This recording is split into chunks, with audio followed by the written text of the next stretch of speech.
1 ಕೊರಿಂಥಿ 12ನೇ ಅಧ್ಯಾಯದ 3ನೇ ವಚನ. ದೇವರ ಆತ್ಮ ಪ್ರೇರಣೆಯಿಂದ ಮಾತನಾಡುವ ಯಾವ ಮನುಷ್ಯನಾದರೂ ಯೇಸುವನ್ನು ಶಾಪಗ್ರಸ್ತನೆಂದು ಹೇಳುವುದಿಲ್ಲ, ಮತ್ತು ಪವಿತ್ರಾತ್ಮನ ಪ್ರೇರಣೆಯಿಂದಲೇ ಹೊರತು ಯಾವ ಮನುಷ್ಯನಾದರೂ ಯೇಸುವನ್ನ ಕರ್ತನೆಂದು ಹೇಳಲಾರನು. ಹಾಗಾದರೆ ಇವತ್ತು ದೇವರ ಮಕ್ಕಳು ಗಮನಿಸಿ, ಪವಿತ್ರಾತ್ಮ ಪ್ರೇರಣೆ ಉಳ್ಳವನು ಮಾತ್ರನೇ ಯೇಸುವನ್ನ ಕರ್ತನು ಅಂತ ಹೇಳಕ್ಕಾಗೋದು. ಇವತ್ತು ಕೆಲವರಿಗೆ ಬಾಯಿ ತೆರೆದು ಯೇಸು ನನ್ನ ದೇವರು ಅಂತ ಹೇಳಕ್ಕಾಗಲ್ಲ. ಇವತ್ತು ಕೆಲವರಿಗೆ ಬಾಯಿ ತೆರೆದು ಆರಾಧನೆ ಮಾಡಕ್ಕಾಗಲ್ಲ. ಇವತ್ತು ಕೆಲವರಿಗೆ ಬಾಯಿ ತೆರೆದು ದೇವರನ್ನ ಸ್ತುತಿಸೋದಕ್ಕಾಗೋದಿಲ್ಲ.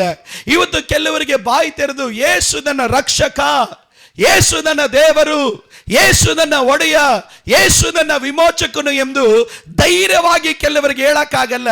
ಯಾಕೆ ಹೇಳಕ್ಕಾಗಲ್ಲ ಅಂತಂದ್ರೆ, ಬೈಬಲ್ ಹೇಳ್ತದೆ ಒಬ್ಬನು ಪವಿತ್ರಾತ್ಮ ಪ್ರೇರಣೆ ಇಲ್ಲದೆ. ಹಾಗಾದ್ರೆ ಇವತ್ತು ದೇವರ ಮಕ್ಕಳ ಗಮನಿಸಿ, ಒಬ್ಬನ ಬಾಯಲ್ಲಿ ಯೇಸು ನನ್ನ ದೇವರು ಎನ್ನುವಂತ ಮಾತು ಒಬ್ಬನಲ್ಲಿ ಬರಬೇಕಾದ್ರೆ ಅದಕ್ಕೆ ಯಾರು ಗೊತ್ತಾ ಪ್ರೇರಣೆಗೊಳಿಸೋದು? ಪರಿಶುದ್ಧಾತ್ಮನಾದ ದೇವರು ಪ್ರೇರಣೆಗೊಳಿಸ್ತಾನೆ. ಪರಿಶುದ್ಧಾತ್ಮನಾದ ದೇವರು ಹೇಳ್ತಾನೆ, ರೋಗ ಬಂದಾಗ ಹೇಳು ಯೇಸು ನನ್ನ ಆರೋಗ್ಯದಾಯಕನು. ಇವತ್ತು ಕೊರತೆ ಬಂದಾಗ ಪವಿತ್ರಾತ್ಮನ ಹೇಳ್ತಾನೆ, ನೀನು ಬಾಯಿ ತೆರೆದು ಕೂಗಿ ಹೇಳು, ಯಹೋ ಯೇಸು ಸ್ವಾಮಿ ನನಗೆ ಒದಗಿಸುವ ದೇವರು, ತನ್ನ ಪ್ರಭಾವದ ಐಶ್ವರ್ಯಕ್ಕೆ ತಕ್ಕ ಹಾಗೆ ನನ್ನ ಎಲ್ಲ ಕೊರತೆಗಳನ್ನು ನೀಗಿಸುವ ದೇವರು. ಅಲ್ಲಿ ಇಕ್ಕಟ್ಟುಗಳು ಬಂದಾಗ ಪವಿತ್ರಾತ್ಮನಾದ ದೇವರು ಹೇಳ್ತಾನೆ, ನೀನು ಹರಿಕೆ ಮಾಡಿ ಹೇಳು, ನನ್ನ ಇಕ್ಕಟ್ಟುಗಳಿಂದ ಎಲ್ಲವನ್ನ ಬಿಡಿಸಿ ದೇವರು ನನ್ನನ್ನು ವಿಶಾಲ ಸ್ಥಳಕ್ಕೆ ದೇವರು ತಂದಿಡುತ್ತಾನೆ. ಕಾರಣವೇನೆಂದ್ರೆ, ಪವಿತ್ರಾತ್ಮನು ನಿನ್ನ ಜೀವನದಲ್ಲಿ ರೋಗ, ದಾರಿದ್ರತನ, ಬಡತನ, ಶಾಪ, ನಿಂದೆಗಳು, ಅವಮಾನಗಳು, ಸಾಲಗಳು, ಇಕ್ಕಟ್ಟುಗಳು ನಿನ್ನ ಮೇಲೆ ದೊರೆತನ ಮಾಡೋದಕ್ಕೆ ಬಂದಾಗ ಪವಿತ್ರಾತ್ಮನಾದ ದೇವರು ಹೇಳ್ತಾನೆ, ಇವುಗಳನ್ನು ನೀನು ಜಯಿಸಬೇಕಾದ್ರೆ ನೀನು ಏನ್ ಮಾಡಬೇಕು? ನಿನ್ನ ಜೀವನದ ಮೇಲೆ ಕೂಗಿ ಹೇಳು, ರೋಗ ನನ್ನ ಮೇಲೆ ದೊರೆತನ ಮಾಡಲ್ಲ, ನನ್ನ ಮೇಲೆ ದೊರೆತನ ಮಾಡುವವನು ಯೇಸು ಆಗಿದ್ದಾನೆ.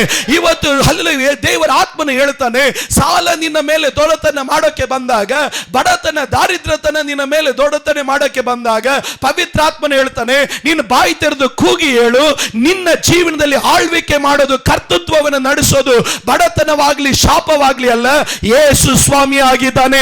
ಯಾವಾಗ ಪವಿತ್ರಾತ್ಮನಾದ ದೇವರು ಈ ಸಂಗತಿಯನ್ನ ನಿನ್ನ ಒಳಗಡೆ ಪ್ರೇರೇಪಣೆಗೊಳಿಸ್ತಾನೋ, ನಿನ್ನ ಮೇಲೆ ದೊರೆತನ ಮಾಡೋದಕ್ಕೆ ಬರುವ ಎಲ್ಲ ಶಕ್ತಿಗಳಿಂದ ದೇವರು ನಿಮ್ಮನ್ನು ಬಿಡುಗಡೆ ಮಾಡಿ ಯೇಸುವೇ ಕರ್ತನು ಎಂದು ನಿನ್ನ ಜೀವನದಲ್ಲಿ ಕರ್ತನು ನಿರೂಪಿಸ್ತಾನೆ.